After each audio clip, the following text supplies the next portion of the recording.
बिस्मिल्लाहिर्रहमानिर्रहीम। अस्सलाम वालेकुम नाज़रीन, मैं हूं अहमद फवाद और आप देखते हैं मुझे मेरे यूट्यूब चैनल और फेसबुक पेज पर। नाज़रीन, आज की इस व्लॉग में दो बड़ी अहम खबरें आपके साथ शेयर करने जा रहा हूं। एक तो नाज़रीन सुप्रीम कोर्ट ऑफ पाकिस्तान के चीफ जस्टिस की तब्दीली के हवाले से बड़ी अहम तफसीलात आपके साथ शेयर करूंगा, और दूसरे नंबर पर नाज़रीन जस्टिस काजी फ़ाइज़ ईसा और उनकी अहलिया से रिलेटेड जो एक केस था उसका जो फैसला आया है। तहरीरी फैसला नाज़रीन 9 माह और 2 दिन के बाद जारी किया गया है। तहरीरी तफसीली जो फैसला था, इस फैसले में जस्टिस याहिया अफरीदी उनका जो इजाफी नोट है वो बहुत अहम चीज़ें नाज़रीन उसमें बताई गई हैं। उसके कुछ पॉइंट्स में आपके सामने जो है वो रखूँगा। उसके बाद ये जो एक दो दिनों से जो बहस चल रही है कि क्या जजेस एहतसाब से बालातर हैं,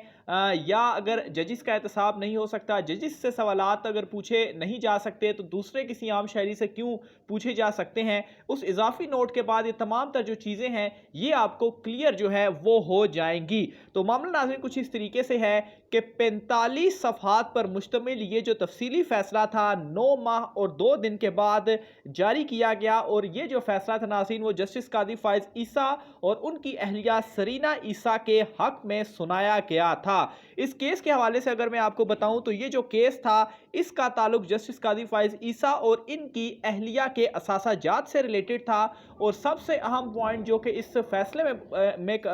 लिखा गया है वो ये है कि जस्टिस काजी फ़ाइज़ ईसा और अहले खाना का टेस्ट रिकॉर्ड हुकाम ने गैर कानूनी तरीके से इकट्ठा किया। तो ये नाजरीन एक बहुत अहम सवाल है, जो कि इस फैसले में अगर ये चीज़ लिखी गई है तो हुकाम किस तरह से गैर कानूनी तरीके से टैक्स जो है वो इकट्ठा कर सकते हैं। बहरहाल जस्टिस याहिया अफरीदी का जो इजाफी नोट है उसकी तफसीलात मैं आपके सामने रखता हूँ, फिर तमाम तर चीज़ें जो हैं वो आपके सामने आ जाएंगी। तो तफसीली फैसले में नाज़रीन सबसे पहले जस्टिस याहिया अफरीदी का जो इजाफी नोट है उसमें वो लिखते हैं कि ईस्ट रिकवरी यूनिट के चेयरमैन शहजाद अकबर साहब, जो कि अब नहीं रहे, अब साबिक हैं वो, और दूसरे नंबर पर फ़रोग़ नसीम साहब वज़ीर कानून, उनकी गैर कानूनी हिदायत पर टेक्स्ट हुकाम ने सरीना ईसा के मुकदमे में टैक्स से मुतल्लिक राजदारी के कानून तोड़ने के मुर्तकिब जो हैं वो हुए हैं। यानी कि इसमें टैक्स हुकाम ने इस तरह से जो वो टैक्स के जो रिकॉर्ड हासिल किया उसमें चूँकि जो राजदारी का कानून था वो तोड़ा गया, इस वजह से वो जो है वो मुर्तकिब होते हैं गैर कानूनी या गैर आइनी इक़दामात के। और हुक्म किसके ऊपर ये किया गया? फ़रोग़ नसीम और शहजाद अकबर। एक चीज़ ये हो गई। दूसरा नंबर पर जस्टिस याहिया अफरीदी साहब लिखते हैं कि इन अफराद के इक़दामात, यानी कि शहजाद अकबर और फ़रोग़ नसीम साहब की जानिब इशारा था कि इन अफराद के इक़दामात को मुतफ़िक़ा तौर पर गैर आइनी और गैर कानूनी करार दिए जाने के बावजूद इनको ओहदे पर बरकरार रखना मोहतरम वज़ीर आज़म इमरान खान साहब के इन खिलाफ वर्जियों में मुलविस होने को वाज़े जो है वो करता है। यानी कि यहाँ पर जो दूसरी चीज़ हमें समझ आ रही है वो ये कहते हैं कि चूँकि इन इक़दामात को गैर आइनी और गैर कानूनी करार दे दिया गया था, लेकिन उसके बावजूद फ़रोग़ नसीम और शहजाद अकबर साहब दोनों ओहदों पर मौजूद रहे। इस वजह से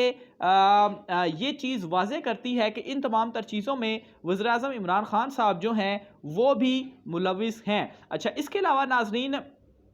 एक और जो सबसे अहम पॉइंट इसमें लिखा गया है जिसके ऊपर क्वेश्चंस उठ रहे हैं वो ये है कि सुप्रीम जुडिशल काउंसिल के जो इख्तियारात हैं उनके ऊपर क्वेश्चन उठाया गया कि शायद उन्होंने भी कोई इख्तियारात से बढ़कर जो काम है वो किया है। उसमें क्या लिखा गया है? जस्टिस याहिया अफरीदी साहब तीसरी जो चीज़ अपने इजाफी नोट में लिखते हैं वो ये है कि सुप्रीम कोर्ट की तरफ से सुप्रीम जुडिशल काउंसिल को FBR की तरफ से मौसूल होने वाली टैक्स की रिपोर्ट को भेजकर ये हिदायत देना कि इसकी बुनियाद पर फैसला किया जाए, दरअसल इस कौंसल के दायरा इख्तियार में मुदाखलत है। यानी कि वो जो सुप्रीम जुडिशल काउंसिल का जो फैसला था कि FBR को मामला भेजा गया वो भी जो है वो इसमें क्वेश्चन किया गया। इसके अलावा मजीद वो ये लिखते हैं जस्टिस याहिया अफरीदी साहब कि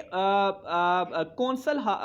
हासिल होने ऐसी ऐसी मालूमात पर आज खुद गौर कर सकती है कि इसमें जज के किरदार पर तहकीक होनी चाहिए या नहीं। ٹیکس حکام کی رپورٹ پر سپریم جوڈیشل کونسل کو ہدایات دینے سے عدالت خود فیصلہ کنندہ کی بجائے شکایت کنندہ بن جاتی ہے۔ تو یہ ناظرین اس کا جو سپورٹنگ آرگومنٹ تھے، یعنی کہ اس کے حق میں وہ جو دلائل تھے، وہ اس چیز کو جو ہے وہ یہ چیز جو ہے وہ اس کو سپورٹ کر رہی ہے۔ اچھا، مزید جو وہ چیز آگے اپنے اضافی نوٹ میں لکھتے ہیں وہ یہ ہے کہ ٹیکس حکام کو جج کی اہلیہ اور ان کے بچوں کے خلاف تحقیقات کے لیے دی جانے والی ہدایات سے انکم ٹیکس آرڈیننس 2001 کی خلاف ورزی کی گئی ہے، تاہم ٹیکس حکام کو اس آرڈیننس کے تحت کسی بھی جج کے خلاف آزادانہ طور پر تحقیقات کا حق حاصل ہے۔ اچھا، ایک چیز تو انہوں نے یہ واضح کر دی کہ ٹیکس حکام کو یہ جو آرڈیننس ہے اس کے تحت اختیار تو حاصل ہے، لیکن انہوں نے اس کی خلاف ورزی کی۔ اب خلاف ورزی کس طریقے سے کی وہ آپ سنیے۔ وہ اس طریقے سے کی کہ حکام بالا کی ہدایات کی روشنی میں ہدایات پر کی جانے والی تحقیقات قابل تعزیز جرم کے زمرے میں آتی ہے، یعنی کہ ان کو آزادانہ حق یہ حاصل ہے کہ آرڈیننس کو یوز کر کے وہ تحقیقات کر سکتے ہیں، لیکن حکام بالا کی روشنی میں چونکہ یہ کیا گیا، اس لیے یہ جو تحقیقات ہیں وہ ان کو یہ اختیار حاصل نہیں تھا، یا انہوں نے جو ہے وہ اس کی خلاف ورزی کی۔ تو یہ اس کی جو بنیادی وجہ ہے وہ اپنے اس فیصلے میں بیان کرتے ہیں، اضافی نوٹ میں جو ہے وہ بیان کرتے ہیں۔ اس کے علاوہ مزید یہ بھی لکھتے ہیں کہ اس مقدمے میں خلاف قانون ہدایات دینے جیسے سنگین نتائج کا خمیازہ بیرسٹر شہزاد اکبر، فروغ نسیم اور انکم ٹیکس کو بھگتنا ہوگا جو ایسی غیر قانونی ہدایات پر عمل پیرا ہوئے۔ یعنی کہ یہاں پر جو ہے وہ یہ بھی کہا گیا کہ اس کا خمیازہ یعنی کہ کارروائی کی طرف یہاں پر اشارہ کیا گیا کہ ان کے خلاف کارروائی بھی جو ہے وہ ہونی چاہیے۔ مزید ناظرین اضافی نوٹ میں یہ کہا گیا جسٹس یحییٰ آفریدی کی جانب سے کہ درخواست گزار جج یعنی کہ جسٹس قاضی فائز عیسیٰ یا کسی بھی جج کو یہ اختیار حاصل نہیں ہے کہ وہ آئین کے آرٹیکل 184(3) کے تحت اس عدالت میں درخواست گزار بن جائے۔ اضافی نوٹ میں یہ بھی کہا گیا کہ سرینا عیسیٰ، ان کی بیٹی اور بیٹے کے خلاف اس عدالت کے فیصلے کو واپس لیا جاتا ہے اور اس کی بنیاد پر دی جانے والی ہدایات، ہونے والی کارروائی اور اس بنیاد پر تیار کی جانے والی رپورٹس کا سرینا عیسیٰ اور ان کے بچوں کے حقوق اور ذمہ داریوں پر کوئی اثر نہیں ہوگا۔ تو یہ ناظرین وہ جو اضافی نوٹ ہے جس کو لے کر ایک دو دنوں سے کافی شور شرابہ ہو رہا ہے، اس کو سمجھنے کی ضرورت تھی کہ آخر انہوں نے ایگزیکٹ جو پوائنٹ تھے وہ کیا اٹھائے اور اس کو سپورٹ کرنے میں جو آرگومنٹ تھے وہ کیا دیے۔ اب اس میں ناظرین جو تنقید بھی ہو رہی ہے وہ خاص طور پر جو